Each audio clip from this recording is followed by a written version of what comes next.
Oke, baik saya ke Coach Banur lagi. Coach Banur, ini soal membahas strategi ataupun taktikal ya. Kita tahu kalau kita sedikit menilik ya formasi yang kerap digunakan Kluivert saat dia menukangi Curaçao begitu ataupun juga timnas atau klub Adana Demirspor ini menggunakan pola 4-2-3-1 atau 4-3-3. Sedangkan kalau kita lihat nih STY cenderung ke 3-4-3, 3-5-2. Nah, kita bisa lihat ya perbedaan pola permainannya gitu bahwa di Eropa permainan penyerang itu memang lebih ditingkatkan gitu ya, penyerangan ketimbang pertahanan. Nah, untuk khususnya pemain lokal kita, bagaimana nanti adaptasinya mereka untuk masuk ke pola baru nanti? Apakah Anda melihat cukup mumpuni kok pemain lokal kita mengikuti permainan Eropa begitu atau bagaimana? Ada masukan nggak untuk pemain lokal kita mungkin catatan ke depan?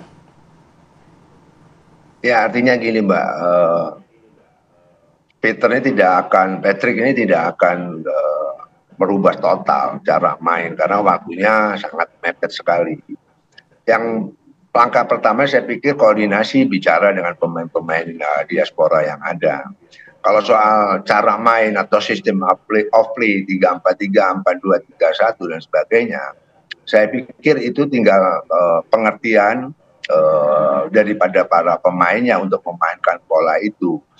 Jadi saya pikir tidak ada satu sistem pun yang menjamin sebuah kemenangan. Mau 3-4-3, 3-5-2, 4-2-3-1. Tidak ada satu sistem pun yang menjamin sebuah kemenangan. Tidak ada satu sistem pun yang pasti kalahan gitu kalau orang bilang. Tidak. Tinggal bagaimana anak-anak, para pemain bisa menjalankan apa yang dimau oleh pelatih. Jadi saya pikir perubahan secara total tidak mungkin karena waktunya sedikit, mepet sekali. Kalau soal pola permainan atau sistem off play, formasi berubah tidak ada masalah sebenarnya gitu kan. Karena levelnya pemain nasional apalagi diaspora tinggal menjalankan saja apa yang dimau pelatih sebenarnya begitu. Tapi sekali lagi perubahan total tidak mungkin dilakukan sama Patrick. Tinggal bagaimana kekurangan yang kemarin ditingkatkan. Tentunya beliau kan datang ini pelatih nanti tanggal 12. Banyak diskusi mungkin sama manajer, mungkin dengan pengurus PSSI apa sebetulnya yang apa yang terjadi sebelumnya gitu waktu dipegang pelatih lama. Seperti itu Mbak. Ya Coach, nanti juga Kluivert ini akan dibantu oleh sejumlah asisten pelatih dari Belanda yakni Alex Pastoor dan juga Danny Lanzat. Lalu mungkinkah ini seharusnya peran dari Kluivert ini fokus dengan leadershipnya dan juga mentalitas pemain dibandingkan dengan taktiknya. Jadi nanti taktik dan strategi akan diserahkan ke asisten-asisten pelatih tersebut. Saya pikir gini loh, kalau kita melatih itu kan sudah ada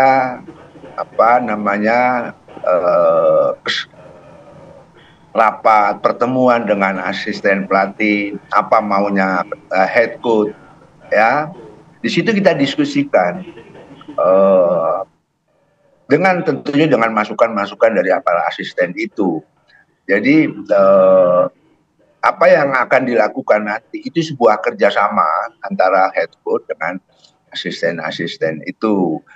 Jadi menurut saya bukan timnya saja yang kerjasama atau mereka yang bermain aja pemainnya, tetapi behind the team itu juga harus kompak. Bagaimana melakukan persiapan, bagaimana membuat sebuah program, tentunya disesuaikan dengan situasi dan tim nanti yang akan dihadapi seperti itu. Oke. Saya mau kembali ke Bung Yuke. Bung Yuke, kalau Anda sendiri pendapatnya bagaimana? Apakah, karena banyak juga ya netizen yang berkomentar bahwa sosok Kluivert ini lebih dilihat lebih ke sosok figurnya sebagai pemain hebat gitu ya, pemain senior yang akan disegani para pemain timnas kita nanti. Sementara untuk taktikal ataupun strategi nanti akan dilakukan lebih ke pendalamannya lewat asisten pelatihnya. Nah, kalau Anda sendiri bagaimana pandangannya? Iya, itu mungkin saja karena memang dari CV-nya kan Patrick Kluivert nih kurang mentereng lah ya. Kalau konteksnya adalah sebagai pelatih gitu ya. Kalau saat menjadi pemain kita sudah tidak perlu bicara lagi lah karena dia sudah memenangkan banyak gelar. Tapi sebagai pelatih yang tergambar justru memang kurang mumpuni sebetulnya kalau dari track record ya, karena dia pernah menangani Curaçao terakhir cuma 6 bulan ya masanya ketika itu, dan tidak terlalu memuaskan juga. Bahkan melawan Bahrain, melawan Australia yang notabene adalah lawan-lawan kita di grup ini, itu dia kalah 4-0 dari Bahrain dan kalah 2-1 dari Australia. Itu kan potret bahwa dia sepertinya didatangkan karena memang lebih karena figurnya, sebetulnya karena figurnya. Diharapkan figurnya ini bisa dihormati karena bagaimanapun dia adalah salah satu legenda Belanda yang di-respect lah ya oleh pemain-pemain diaspora yang rata-rata nih pemain muda kan ya. Jadi memang lebih ke sisi itunya sih, leadership-nya sih ya. Lebih sisi ke kebintangannya, ke figurnya gitu. Yang diharapkan bisa mengontrol ruang ganti. Karena kan persoalan yang tidak kalah penting dari seorang pelatih bagaimana kepemimpinannya di ruang ganti Isu gitu. ruang ganti ini Dan ya. ini yang juga dibahas ini lama.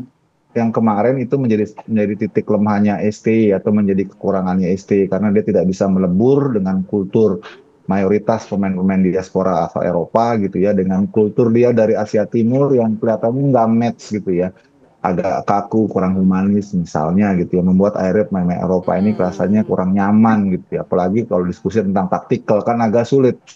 Di timnas kemarin kan itu STI nggak bisa bahasa Indonesia, nggak bisa bahasa Inggris, jadi dia perlu penerjemah bahasa Indonesia, perlu penerjemah bahasa Inggris. Dia asistennya itu ada 9, 2 diantaranya itu penerjemah. Jadi betapa rumitnya kan ya jembatan komunikasi itu, padahal ini permainan grup gitu ya yang perlu komunikasi intens. Itu yang saya kira menjadi salah satu pertimbangan penting dari federasi kemudian untuk menggantikan STI dengan segala perjudiannya gitu.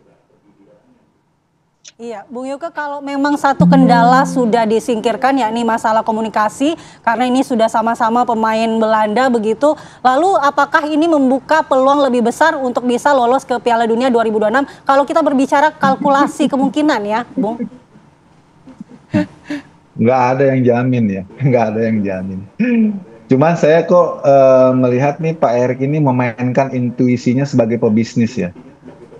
Karena dia ini kan memang lebih core-nya kan di bisnismen gitu ya, yang kebetulan memang penggila sepak bola gitu. Jadi dia kombinasikan tuh keputusan-keputusannya sebagai pebisnis sama kepentingan tim nasional ini gitu. Mengapa? Karena mungkin dari analisanya dan juga timnya, dengan diskusi dengan timnya, dia melihat ST ini bagus, tapi nggak cukup kalau untuk meloloskan tim ini ke Piala Dunia. Jadi dia ambil keputusan yang nggak populer ya, yang beresiko. Iya, dia ngerasa kita juga akun ST ini bagus ya, proses yang dia jalani bagus, tapi dalam perjalanan dan dinamika terakhir dia lihat sepertinya nggak cukup untuk meloloskan tim ini gitu ke Piala Dunia. Ini pendapat pribadi ya, dengan intuisi yang tadi saya katakan dia sebagai pebisnis, jadi dia harus ambil momentum. Bagaimana caranya nih percepatannya harus dilakukan, karena kalau mempertahankan ST, pertama ada dinamika di ruang ganti yang nggak terselesaikan.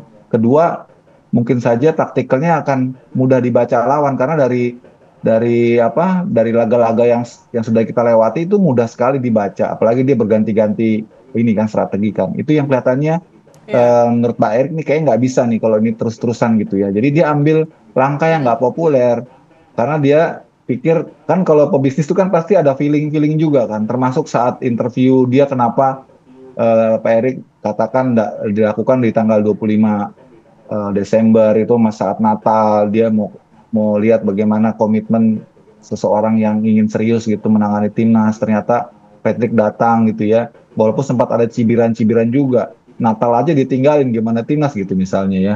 Tapi itu salah satu bukti bentuk dari Pak Erik ingin face to face dan merasakan feelingnya. Itu kan orang-orang pebisnis kan biasa gitu, kalau mau dealing kan dia harus ketemu dulu tuh sama orangnya, dilihat gitu kan, itu kan intuisi-intuisi yang kita nggak bisa jangkau ya. Itu dari feelingnya dia gitu. Oh, dia ngerasa kayaknya bisa nih gitu. Akhirnya ya itulah terjadi keputusan seperti sekarang gitu. Ya, mungkin kayaknya yang Natal datang kemarin Kluivert gitu ya, Bung Yuke ya. Jadi kemudian Sudah ada lah kode-kode yang ditunjukkan di beberapa bulan atau pekan lalu begitu soal kedatangan Kluivert. Kemudian ada dugaan-dugaan netizen dan ternyata terbukti sudah dirilis juga bahwa Kluivert menjadi pelatih pengganti Coach Sintayong. Terima kasih banyak Bung Yuke dan juga Coach Banur sudah bergabung bersama kami di Apa Kabar Indonesia Pagi. Selamat pagi dan sehat selalu.